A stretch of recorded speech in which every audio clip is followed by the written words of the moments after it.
اس کا mobile silent پہ نہیں ہے. والصلاة والسلام على رسول الذي اصطفى اما بعد. محترم مولانا مرتضیٰ سعیدی فلاحی صاحب، محترم ناظم مسعود شاہ مٹوٹی صاحب اور رفقاء کرام، السلام علیکم. مجھے گفتگو کا موضوع دیا گیا ہے جماعت اسلامی ہند ماضی تا حال. تقریباً 75 سال ہو رہے ہیں جماعت اسلامی کی تشکیل کو اور 35 منٹ کا وقت ہے، یعنی ایک سال کی تاریخ 25 سیکنڈ میں بیان کرتے ہیں. تو مجھ جیسے ناتواں، کمزور اور ضعیف آدمی کے لیے تو بہت مشکل ہے.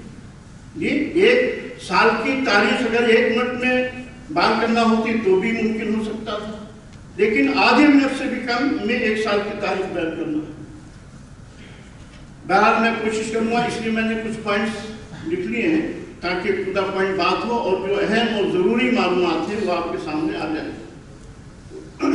حضرات، آپ اچھی طرح جانتے ہیں کہ جماعت اسلامی ہند کے مؤسس اور بانی مولانا سید ابوالعلا مودودی الرحمٰن نے تشکیل جماعت سے پہلے ذہن سازی کی.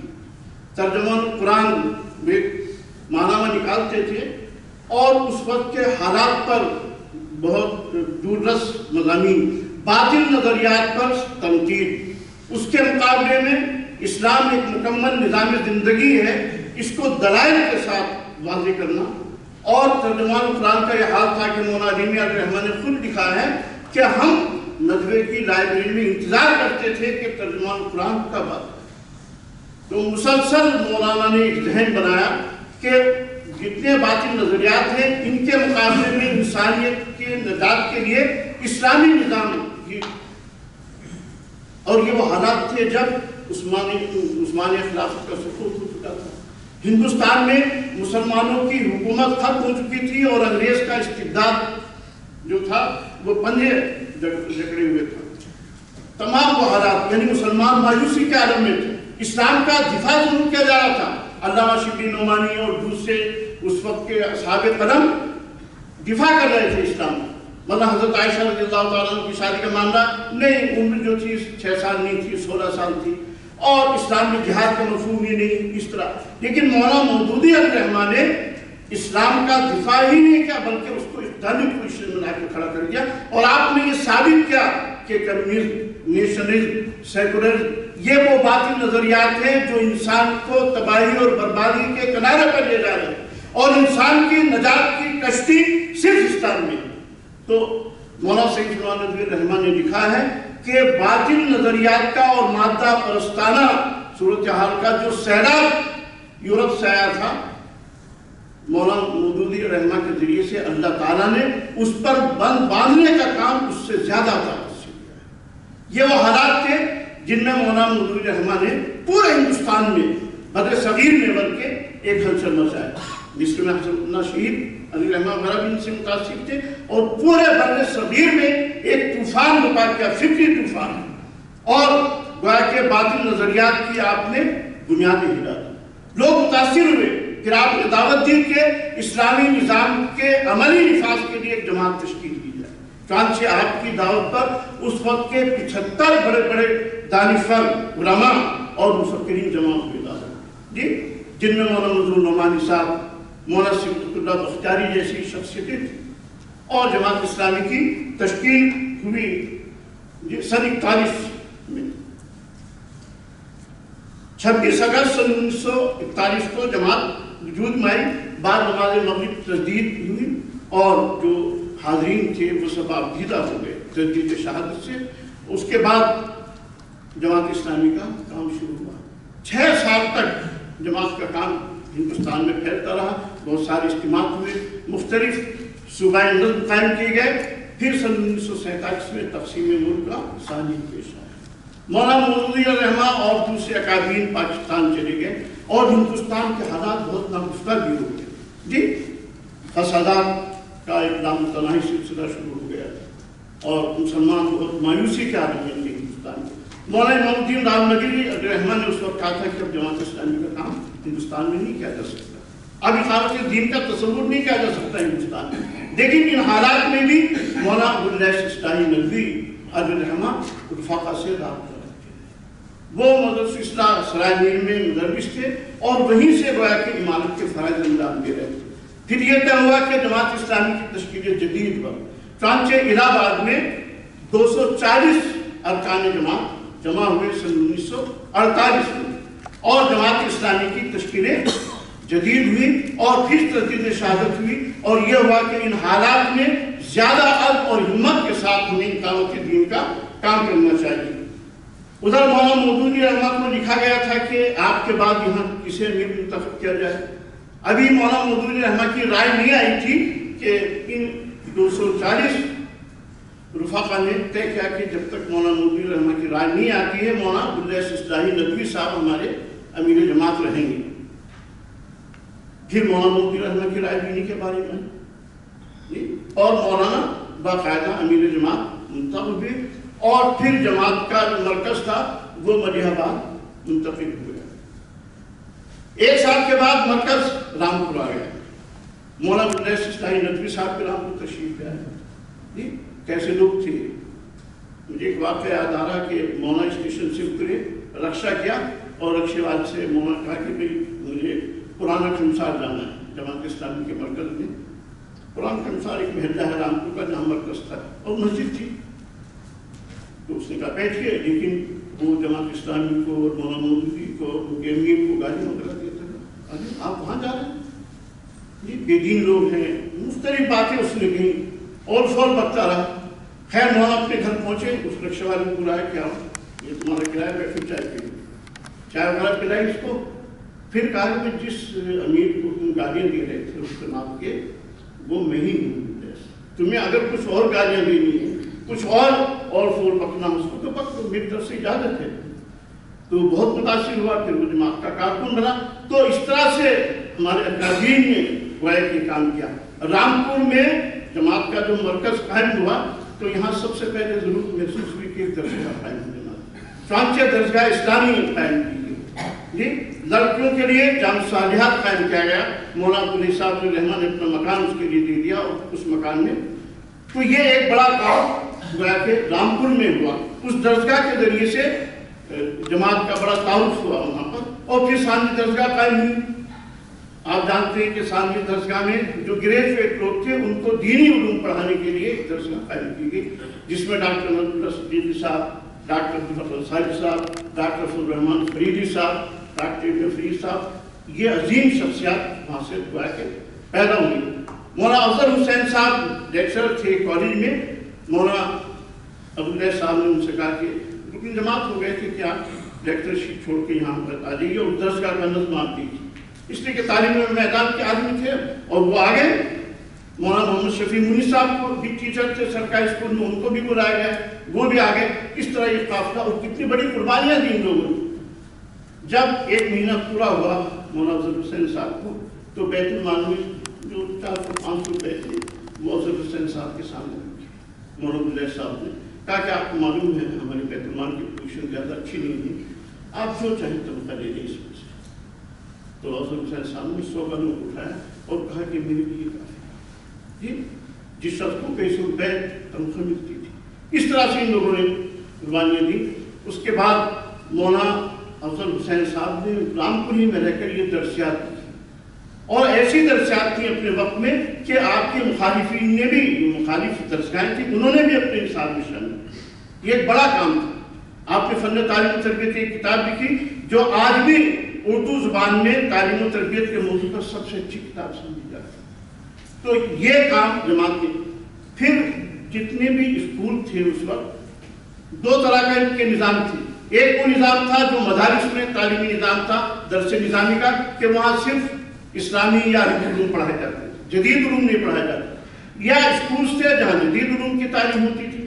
جماعت اسلامی نے پہلی مرتبہ درسگاہ قائم کی جہاں دونوں طرح کی تعلیم ہوتی، اور آج الحمدللہ ہندوستان میں آپ کہیں بھی جائیے وہ اسکول مسلمانوں کا کامیاب نہیں ہوتا جہاں دینی تعلیم نہ ہو، اور وہ مدرسہ کامیاب نہیں ہوتا جہاں پر اصلی علوم بھی نہ ہو۔ یعنی جماعت نے جو کام شروع کیا تھا وہ آج پورے ہندوستان میں گویا کہ قبولیت پکڑ چکا۔ ایسے لڑکیوں کو پڑھانا بڑا مایوس سمجھا جاتا، اپنے گھروں سے بچوں کو تعلیم کے لیے باہر بھیجنا اس کو بڑا مایوس سمجھا جاتا ہمارے معاشرے میں۔ خود میں نے جب اپنی بچی کو یہ کالج میں داخل کیا تو بڑے اعتراضات ہوئے.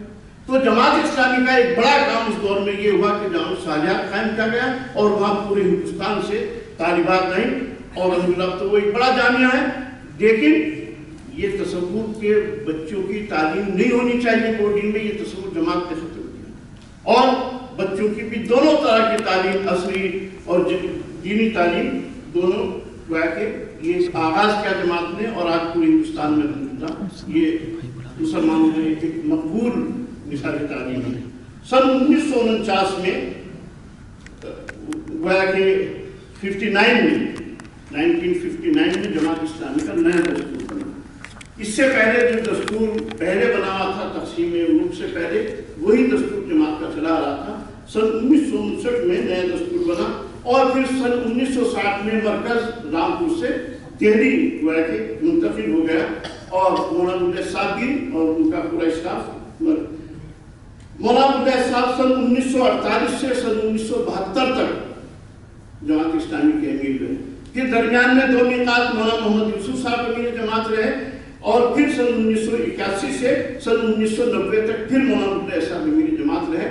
33 سال مولانا نے جماعت اسلامی کی قیادت اور امارت اور رہنمائی کے فرائض انجام دیے اور سخت ترین حالات جو جماعت اسلامی کے تھے ان میں مولانا کا سب سے بڑا کارنامہ یہ ہے کہ آپ نے فکری بنیادوں کو ذرا بھی متزلزل نہیں کیا اور فکری محاذ پر بہت زبردست کام ہوا.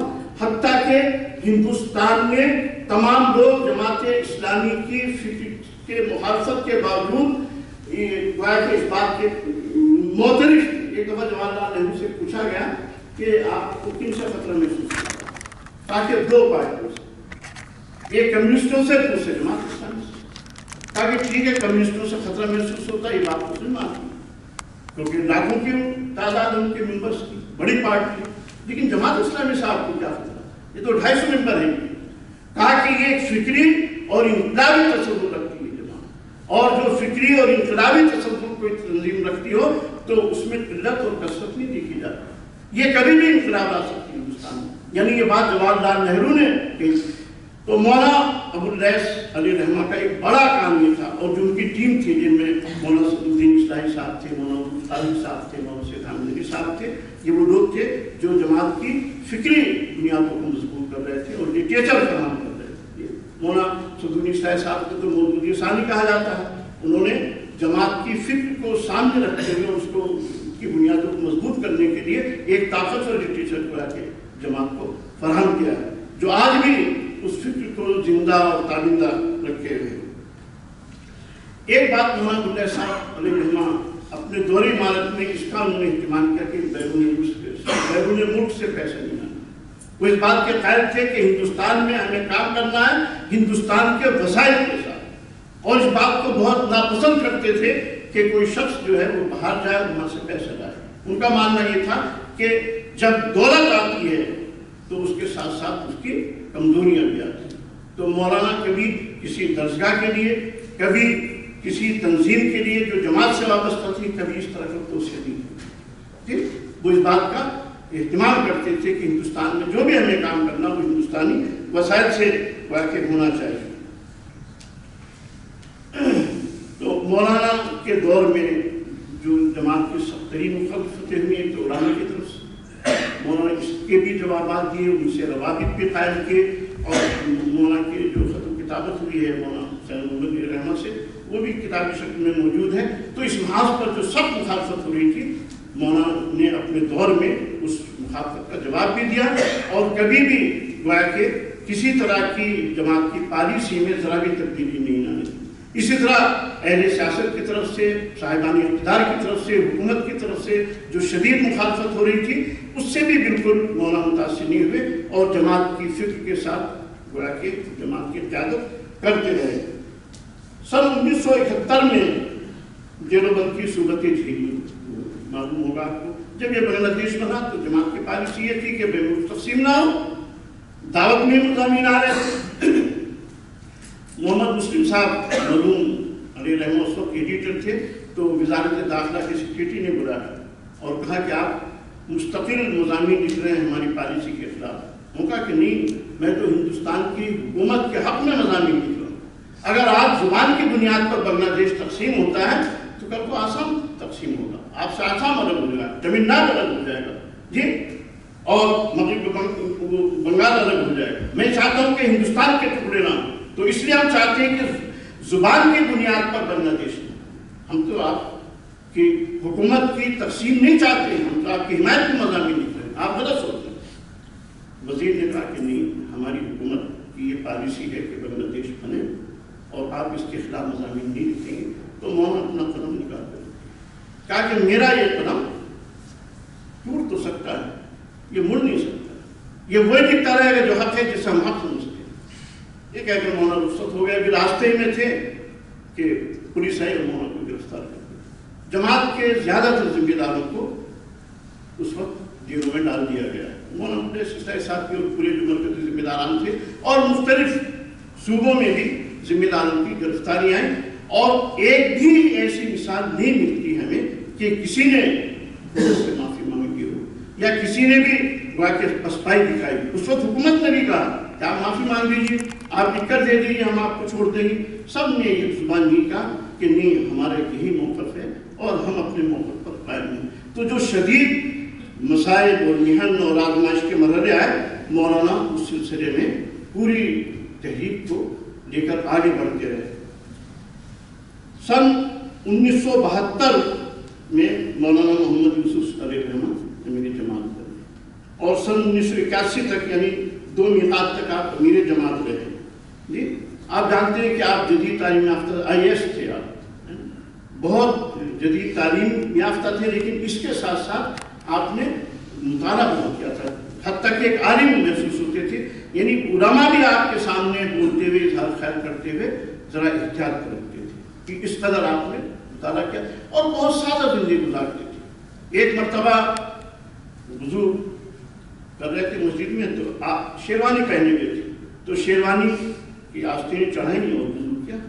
لوگوں نے کہا کہ مولانا شیروانی اتارنی ہوتی، تو مولانا بٹن کھول کے دکھائے تو نیچے کرتا نہیں تھا، ایک جوڑی کپڑے تھے، وہی کپڑے کے دھو گئے تھے اور وہ سوکھے نہیں تھے، اور مولانا کو اجتماع میں آنا تھا تو بس شیروانی پہن کے آ گئے۔ ایسی سادہ زندگی اس شخص نے جس کی تنخواہیں ہزاروں میں ہو سکتی تھی، IAS آفیسر کے اس پوسٹ سے استعفیٰ دے کر جماعت میں آئے تھے۔ لوگوں نے بڑی بڑی قربانیاں دی۔ مولانا عبدالرحیم صاحب علیہ الرحمہ، آپ نے نام سنا ہوگا، اسناد وغیرہ رسالہ نکالتے تھے، ان کی بہت ساری کتابیں بھی ہیں۔ یہ ہمارے قریب میں شیر کوٹ میں یہ آفیسر تھے جنگلا، اور مرید تھے، جہری کمیونسٹ۔ کوئی کارکن جماعت کی کتاب دیتا تو پڑھتے نہیں تھے، خیر ایک جماعت کے کارکن ان کے پیچھے پڑے تھے، تو وہ خود بیان کرتے تھے کہ ایک دن مجھے نیند نہیں آئی تھی، میں نے رسالہ دینیات میرے پاس رکھا تھا، ایک جماعت کے کارکن دے گئے تھے، میں نے اس کو پڑھا اور میری نیند قائم ہو گئی، پھر دوبارہ پڑھا، میں نے اس کو 3 دفعہ پڑھا اسی دن، اور صبح کو جا کر سب سے پہلا کام یہ کیا کہ اپنے محکمے کی آفس سے جا کر استعفیٰ دیا۔ یہ کام تو ٹھیک نہیں، اس لیے کہ اس میں ناجائز کام بھی ہوتے ہیں نا، جنگلات میں پیڑ کٹ رہے ہیں، یہ سب کام تو سب سے، اور بالکل یہ نہیں سوچا کہ کیا ہوگا میرے بچوں کا۔ تو جماعت کے لٹریچر نے وہ کام کیا، اور ایسی ہزاروں مثالیں نہیں ملتی۔ یہ جو جماعت کا لٹریچر تھا، جماعت کی فکر تھی، اور ہمارے کارکنوں کی کوششیں تھیں، لاکھوں لوگوں کو انہوں نے اس دور میں متاثر کیا جدید تعلیم۔ تو مولانا محمد یوسف صاحب کا جو بڑا کارنامہ ہے وہ یہ ہے کہ انہوں نے اس دور میں اربوں سے بڑے ربانی، یہ عرب شیوخ، بادشاہ لوگ، مختلف اہل علم، کانچے مولانا بہت دوروں پہ رہتے تھے۔ ایک دفعہ جب حیدرآباد میں اجتماع ہوا تھا سن 1981 میں، تو اس میں اجتماع ارکان بھی ہوا، میں اس میں موجود تھا، تو بہت سے لوگوں نے مولانا سے کہا کہ آپ باہر کے دورے ہم کیا کریں۔ میر نسیم صاحب ایک ادیب تھے، اللہ کو پیارے ہو گئے، امریکہ میں تھے وہ بھی، تو انہوں نے وہ ذرا شگفتہ گفتگو کرتے تھے، انہوں نے کہا کہ ہم یہ چاہتے ہیں کہ ہمیں تو ہمارا امیر واپس مل جائے، ہم کچھ اور نہیں چاہتے، کیونکہ اکثر باہر رہتے تھے مولانا۔ تو مولانا نے ایک بڑا کام یہ کیا کہ عرب ملکوں میں، مسلم ملکوں میں جماعت اسلامی ہند کا بڑا زبردست تعارف کرایا، اور تمام عرب رؤسا اور عرب شیوخ اور اہل علم تک بڑھ کے مولانا جماعت اسلامی کی۔ آپ جانتے ہیں سن 1975 میں ایمرجنسی لگی تو مولانا محمد یوسف صاحب میری جماعت تھے. تو ایمرجنسی کیا تھی؟ تمام ہمارے مراکز، دفاتر، درسگاہیں سب سیل کر دی گئی. جماعت کے لوگوں کو، تمام ارکان کو جیل میں ڈال دیا گیا جی. اور عجیب ٹائپ کا ماحول تھا. جن لوگوں نے وہ ماحول دیکھا ہوگا نا، بڑی سختی کی جاتی تھی بات بات میں. ایک صاحب کا ہوٹل تھا اسلام الدین ہوٹل، پولیس وہاں بھی پہنچی، کہا کہ بند کرو بند کرو. کہا کہ کیوں؟ کہا کہ تو پابندی ہے اسلامی پر جی. تو اس طرح سے یعنی اسلام الدین نام کا ہوٹل، تو پولیس تو زیادہ نہیں جانتی نا، ان کا بھائی یہ بھی اسلامی جماعت کا ہوگا. کہا بند کرو اس کو، بند کرو. ہم لوگ دھامپور میں تھے. دھامپور ایک شہر ہے. تو ایک صاحب چائے پی رہے تھے، اس میں مکھی گر گئی. تو انہوں نے تنزیہ کہا، ارے اندرا گاندھی کہاں سے آ گئی؟ اس میں پتہ چلا تھوڑی دیر میں پولیس ہے پکڑ کے لے گئی اس کو جی.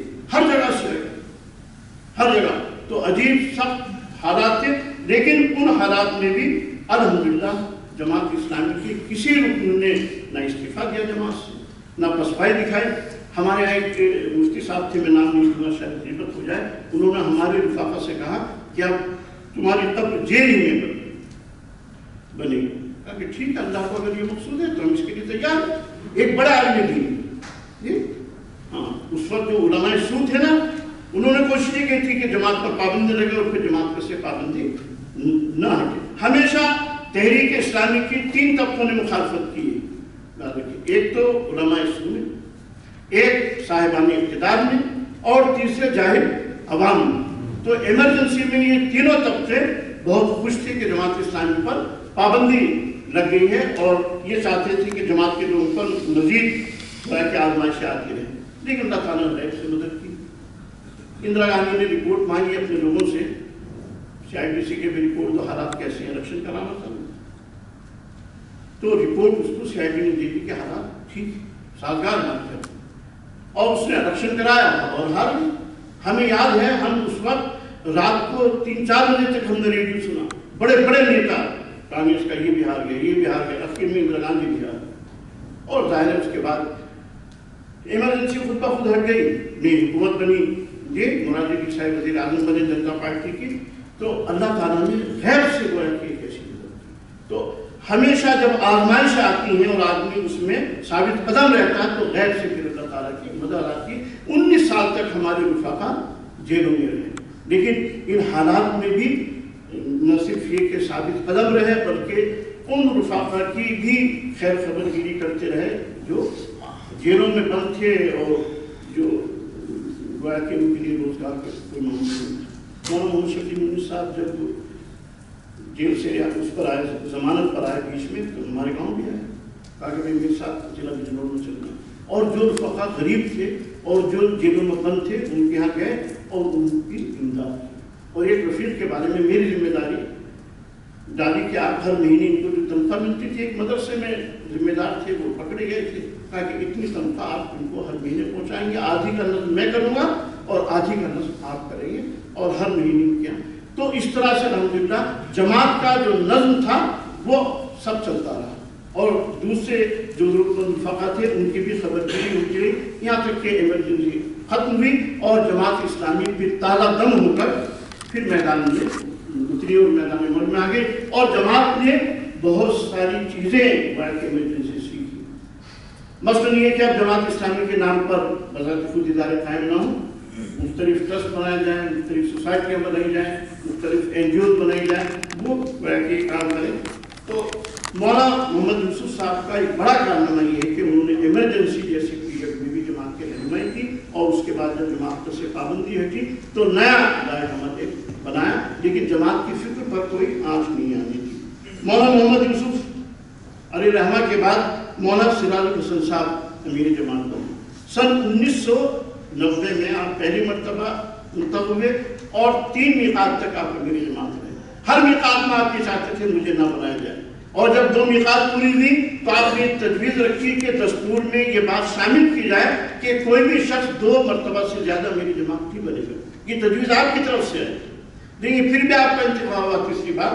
تو گویا کہ آپ 3 مرتبہ 3 میقات تک امیر جماعت رہے اور جماعت کو بہت وسیع آپ جانتے رائے چور کے رہنے والے ہیں اور بیمار ہیں، ان کے لیے آپ شفا کا کی دعا بھی گویا کہ کرتے رہے. بہت شگفتہ مزاج, بہت ملنسار, ہر شخص سے جب ملتے تھے تو مانتا کرتے تھے اور بہت شگفتہ مزاجی سے باتیں کرتے تھے. اور یادداشت کا عالم تھا, اگر ایک دفعہ کویت میں کسی سے ملاقات ہو گئی اور آپ 20 سال بعد ملے, ارے ہاں نذیر بھائی آپ کویت میں ملے تھے 20 سال پہلے, یاد ہے آپ کو, وہ یاد دلاتے تھے. اتنی ان کی زبردست یادداشت تھی. سن 1992 میں مولانا کے ہی دور میں جماعت پر پھر پابندی ہوئی اور جماعت نے پھر قانونی لڑائی لڑی. سپریم کورٹ میں جماعت گئی اور پھر دستور کی ایک دفعہ پر جماعت اسلامی کا جو دستور ہے اس کی ایک دفعہ پر ایک اصطلاح پر بات ہوئی, جھرا ہوئی, اور پھر سپریم کورٹ نے گویا کہ جماعت اسلامی پر سے پابندی ہٹائی اور یہ بتایا کہ جماعت اسلامی کے دستور میں کوئی ایسی چیز نہیں ہے کہ ہم اسے ملک دشمن یا غدار وطن یا دشمن مخالف ہم کہہ سکتے ہوں. تو گویا کہ سپریم کورٹ نے کلین چٹ دے دی جماعت اسلامی کو, اور اس کے بعد اسی لیے جماعت پر ہاتھ ڈالنے کی ہمت نہیں کرتی حکومت, اس لیے سپریم کورٹ کا فیصلہ ہے اور ایک بڑی طاقت بھی بن چکی ہے جماعت اسلامی. جی آپ نے چند جو بڑے کام کیے, ایک تو آپ نے فورم فار ڈیموکریسی ایک بنایا, جی یعنی جمہوریت کے لیے اور فقہ وارانہ امانگی کے لیے ایک فورم بنایا, اور اس میں اس وقت کے بڑے بڑے لوگ, جی جیسے کلدیپ نیر بہت بڑے صحافی تھے, تاج مجھے یہ جسٹس رہ چکے سپریم کورٹ میں یہ تھے, اس طرح کے جو ہندو لوگ تھے باثر وہ بھی اس فورم میں شریک تھے, اور جماعت اسلامی اور دوسری مسلم شخصیتیں بھی, اور اس نے زبردست گویا کے کام کیا. اس طرح سے آپ نے دھارمک جن مورچہ بنایا, غیر مسلموں سے بڑے روابط آپ نے قائم کی, بڑے بڑے سادھوؤں سنتوں سے, جی ان سے روابط باقاعدہ, ان کی جو کچھ ہوتے ہیں وہاں پر آپ بھی گئے اور ملاقاتیں بھی کی, ان سے براہ راست پھر آپ کے روابط رہے اور ان سے تعلق رکھتے تھے. اسی طرح سے آپ نے علماء سے بڑے روابط قائم کیے. یہ اپنے دور میں ایک بڑا کام یہ کیا کہ آپ نے مہمات کا آغاز کیا. بہت مہمات ہونے گئی آپ کے دور میں, دعوتی مہم, سیرت مہم, قرآن مہم, جی اور مختلف مہمات پورے ملک میں صوبائی سطح پر, مرکزی سطح پر, اور یہ سلسلہ اب تک چلا رہا. اس کی بنیاد اصلاً مولانا صلی اللہ علیہ وسلم صاحب کے دور میں پڑی. آپ کا ایک بڑا کارنامہ یہ ہے کہ آپ نے شورائی اور اجتماعی قیادت کو زیادہ مستحکم کیا. کوئی بھی بات ہوتی ہے تو جتنے ارکان شورا ہوتے ہیں مرکز میں موجود, آپ ان سے مشورہ کر کے فیصلہ دیتے تھے. یعنی انفرادی فیصلوں کی بجائے آپ نے اجتماعی فیصلوں کو اہمیت دی, اور یہ بات اس دور سے اب تک گویا کہ چلی آ رہی ہے مرکز میں. مولانا علی میاں علیہ الرحمہ جیسے شخص نے آپ کی صلاحیتوں کا اعتراف کیا. کاروان زندگی مولانا علی میاں علیہ الرحمہ کی گویا کہ تاریخ حیات ہے, اس میں انہوں نے ایک حاشیے میں لکھا ہے کہ میں مولانا صلی اللہ علیہ وسلم صاحب کی تنظیمی صلاحیتوں سے بہت زیادہ متاثر ہوں. جی کسی وقت یہ دورے پر گئے تھے, وہاں پر مولانا امیر القا تھے اس وقت کرناٹک کے. 2003 سے 2007 تک ڈاکٹر عبدالحق انصاری صاحب گویا کہ ہمارے امیر جماعت رہے. آپ زیادہ تر سعودی عرب میں رہے, اور سعودی عرب میں آپ نے بڑا زبردست کام کیا, پورا ایک جال آپ نے بچھایا تھا. اسی سے متاثر ہو کر نمائندگان نے گویا کہ چاہا کہ ہندوستان میں بھی آپ کسی طریقے سے تحریک کو غور فعال اور گویا کہ نفوذ اس کا, چنانچہ آپ نے اپنے 4 سال میں کئی بڑے کام کیے.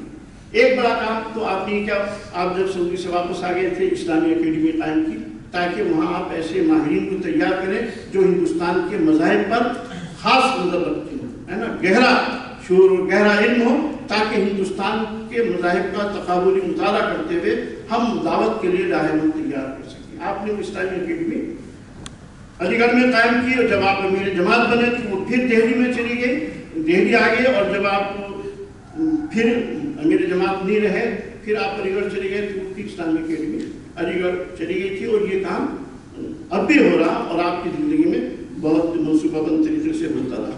ایک بڑا زبردست کام جو آپ نے کیا وہ ویژن کا کام ہے, سن 2006 سے 2016 تک. اور اس کے لیے صدیق حضرت صاحب کو آپ نے کیرلا سے بلایا, جو وہاں کے سابق امیر القا تھے, اور اس کا ایک بڑا یعنی وہ 5,500 کروڑ کا بجٹ بنا تھا 10 سال کے. حکومتوں کی بجٹ ہوتی اتنے اسکول بنائیں گے, اتنے وظائف دیں گے ہم, جی اتنے کالجز بنائیں گے, پورا انہوں نے خاکہ بنایا. اور پھر تمام صوبوں کے سیکریٹری جو تھے شعبہ خدمت کے ان کی میٹنگیں کرتے تھے اور صوبوں کو مختلف پروجیکٹ اور منصوبے وہ دیتے تھے۔ صدیق حسن صاحب نے اس سلسلے میں بڑا زبردست کام کیا، وہ بیمار ہیں، ان کے لیے بھی آپ شفا کی دعا کریں۔ تو ڈاکٹر عبدالرحمٰن انصاری صاحب نے ایک بڑا زبردست یہ کام کیا اور اس خدمت خلق کے ذریعے سے جماعت کا بڑا تعارف ہوا پورے ہندوستان میں۔ ایک آپ نے بڑا کام یہ کیا کہ سیاسی طور پر جماعت مضبوط ہے اور اثر انداز، چنانچہ اس کے لیے پالیسی بنی، فتح عملی بنی کہ ہم جب الیکشن ہوں گے تو جماعت اسلامی ان لوگوں کو جو فرقہ پرست طاقتوں کو ہرا سکتی ہے، شکست دے سکتی ہے، ایسے اچھے باکردار لوگوں کو وہ کہ ہم سپورٹ کریں گے۔ اور اسی وقت یہ گفتگو شروع ہوگی کہ جماعت اسلامی کو اپنی سیاسی پارٹی بنانی چاہیے یا نہیں بنانی چاہیے۔ ڈاکٹر عبدالرحمٰن صاحب نے اس سلسلے میں بھی بڑی ذہن سازی کی اور اس کے نتیجے میں پھر مولانا جلال الدین عمری صاحب کے دور امارت میں وہ سیاسی پارٹی تشکیل پائی۔ اے پی سی آر آپ کے دور میں بنا، یہ اے پی سی آر مطلب مسلمانوں کو قانونی تحفظ عطا کرنے کے لیے، یا جو لوگ بھی اس طرح ہیں قانونی طور پر پریشان ہیں، گرفتار ہیں اور ان کو معلومات نہیں ہے، تو یہ کام گویا کہ ہوا۔ مولانا ڈاکٹر عبدالرحمٰن انصاری صاحب کے بعد مولانا جلال الدین عمری صاحب ہمارے میری جماعت بنے، یہ تیسری میقات ہے ان کو، اور آپ جانتے ہیں کہ وہ بہت اچھے عالم دین ہیں، صاحب قلم ہیں، فکری طور پر بہت مضبوط ہیں اور الحمدللہ وہ جماعت کی قیادت اور رہنمائی بہت اچھے انداز سے کر رہے ہیں۔ جو کام جماعت کے ہوتے چلے آئے ہیں ان کاموں کو مولانا جلال الدین صاحب نے بہت وسیع اور مستحکم کرنے کی کوشش کی ہے۔ آپ کے دور میں ایک بڑا کارنامہ یہ ہوا ہے کہ ویلفیئر پارٹی گویا کہ تشکیل پائی ہے، اور جو بعض لوگوں کا ایک رجحان تھا اور چاہتے تھے کہ بھئی ہماری اپنی ایک سیاسی طاقت اور قوت ہو، تو ان کے لیے میدان کار فراہم ہوا ہے۔ اب وہ لوگ آگے بڑھیں اور اس پارٹی کے ذریعے سے اپنے سیاسی اثرات استعمال کرتے ہوئے مؤثر رول ادا کریں، جی پارلیمنٹ میں، اسمبلی میں، جہاں جہاں بھی آپ جا سکتے ہو یا بھیج سکتے ہو کسی کو۔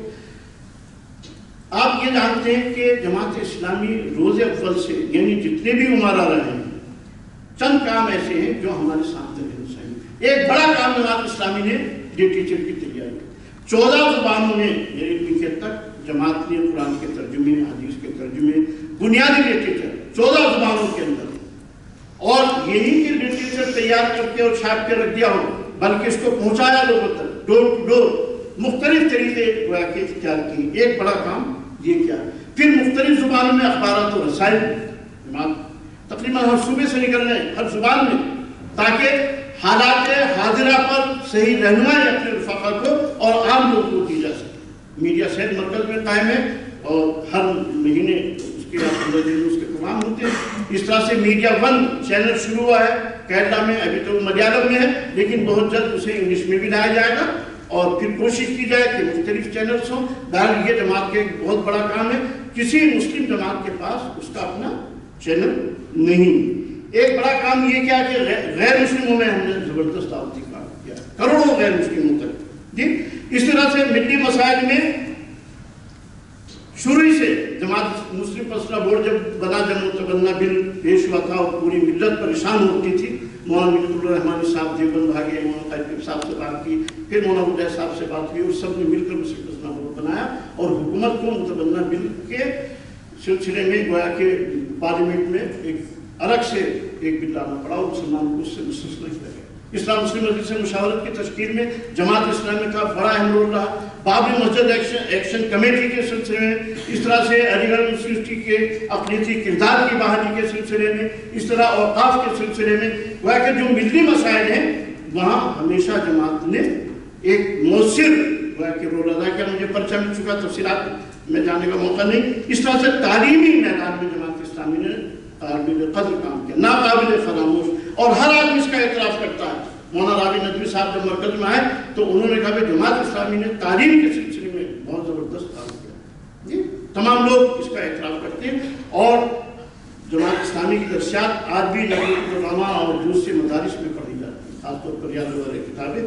تو درسگاہوں کا قیام، میرے پاس وقت نہیں ورنہ میں بتاتا کتنی ہماری نرسری اسکول ہیں، کتنی ہمارے ہائی اسکول ہیں، کتنے ہمارے کالجز ہیں۔ یوں سمجھیے کہ نرسری سے لے کر یونیورسٹی تک، اب تو شانتا پورم میں یونیورسٹی بھی ہے آپ کی، جی یہ سب ادارے جماعت نے قائم کیے ہیں.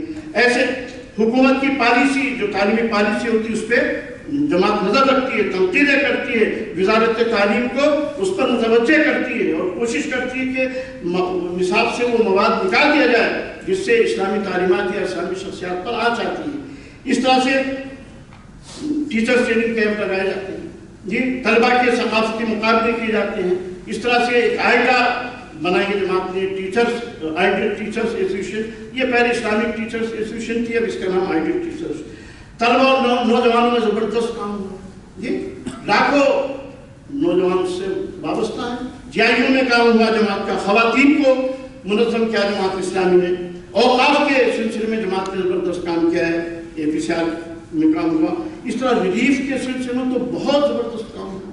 احمد آباد میں جب جماعت نے کالونی بنائی تھی، وہاں کے چیف منسٹر نے اس کا افتتاح کیا تھا. اس نے کہا تھا کہ یہ کام ہے کرنے کا جو جماعت اسلامی کرتی ہے. ابھی مظفر نگر میں کالونی بنی، آسام میں کتنا کام کیا. ریلیف کا کام، فساد ہو، طوفان ہو، کہیں سیلاب آئے یا کسی طرح کی بھی امدادی ضرورت ہو، جماعت سب سے پہلے ہوتی ہے. میرٹھ میں جب فساد ہوا تو جمعیت علماء کے اس میں فنڈ میں 75 مشینیں آئیں، تو وہاں کے ناظم نے وہ مشینیں جماعت اسلامی کے ریلیف فنڈ میں دی دی. لوگوں کا کہ آپ نے جماعت اسلامی کو کیوں دے دیں؟ کہا کہ مجھے جماعت اسلامی پر بھروسہ، وہ مستحقین تک پہنچیں گے. صحیح سے جی. ابھی مولانا مودودی صاحب گئے تھے ایک جگہ، تو انہوں نے بورڈ دیکھا جمعیت علماء کا لگا ہوا تھا. بعد میں انہوں نے کہا بھائی یہ تم نے جمعیت علماء کا بورڈ کیوں لگا دیا؟ یہ کام تو جماعت اسلامی نے کیا ہے جی. تو جماعت اسلامی ہر جگہ پہنچتی ہے اور ریلیف کا زبردست کام کرتی. اس طرح سے ڈسپنسریاں ہیں، ہاسپٹلس ہیں، پھر میڈیکل کیمپ ہیں، غریب بچوں کی شادی ہے، طلبہ کی تعلیم کے لیے وظائف ہیں، اور جیل میں جو نوجوان بند ہیں ان کی رہائی کا مسئلہ ہے. یہ سب کام جماعت اسلامی کر رہی ہے الحمدللہ. گویا کہ جماعت ہمہ جہتی کام کر رہی ہے، کوئی فیلڈ ایسا نہیں جس میں جماعت کام نہ کر رہی ہو.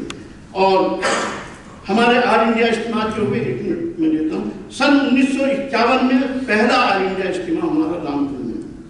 سن 1960 میں دوسرا آل انڈیا اجتماع حیدرآباد میں ہوا. سن 1967 میں آل انڈیا اجتماع پھر دہلی میں ہوا. پھر سن 1974 میں آل انڈیا اجتماع دہلی میں ہوا، جس کے بعد ایمرجنسی لگ گئی تھی نا.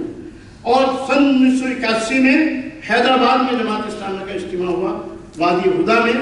اور اس وقت جامعۃ الہدا اتنا نہیں تھا، شاید چھوٹا سا رہا ہوگا، لیکن بہت بڑا اجتماع تھا. وہاں کے جو اخبارات میں خبریں آئی ہیں، اگلے دن ہم بھی اس اجتماع میں موجود تھے، تو خبر یہ تھی کہ 10 لاکھ لوگ شریک ہیں جماعت اسلامی کے اجتماع میں. پھر جماعت اسلامی کی طرف سے رپورٹ آئی کہ 65,000 راشن کارڈ بنے جی. تو میڈیا کے لوگ تو زیادہ آنکھتے نا، لیکن بہت بڑا اجتماع تھا. اس کے بعد جماعت نے طے کیا کہ آل انڈیا اجتماع عام نہیں ہوگا. اس کے بعد اجتماع ارکان عام ہوتے ہیں. چنانچہ سن 1997 میں حیدرآباد میں اجتماع ارکان ہوا. پھر 2002 میں دہلی میں ہوا. پھر 2011 یا 10 میں دہلی میں ہوا. پھر ابھی 2015 میں حیدرآباد میں ہوا. تو یہ مختصر سا تعارف ہے جماعت اسلامی کا اور اس کی خدمات کا اب تک کا. اگر مزید اس کے لیے وقت دیا جاتا تو بہت ساری ایسی چیزیں اور سامنے آ سکتی تھی جو ہمیں مہمیز کرتی ہیں اور ہمارے ایمان کو گرماتی، ہماری روح کو گرماتی اور تحریک کے لیے گویا کہ آمادہ کرتی ہیں کہ ہم بھی اس طرح سے ہمارے اسلاف نے، ہمارے بزرگوں نے اپنے آپ کو وقف کیا، ہم بھی تحریک کے لیے اپنے آپ کو وقف کریں. وقت میرا پورا ہو چکا ہے. اللہ تعالیٰ مجھے بھی اور آپ کو بھی اس بات کی توفیق عطا کرے کہ ہم زیادہ سے زیادہ تحریک اسلامی کے فروغ کے لیے کام کر سکیں.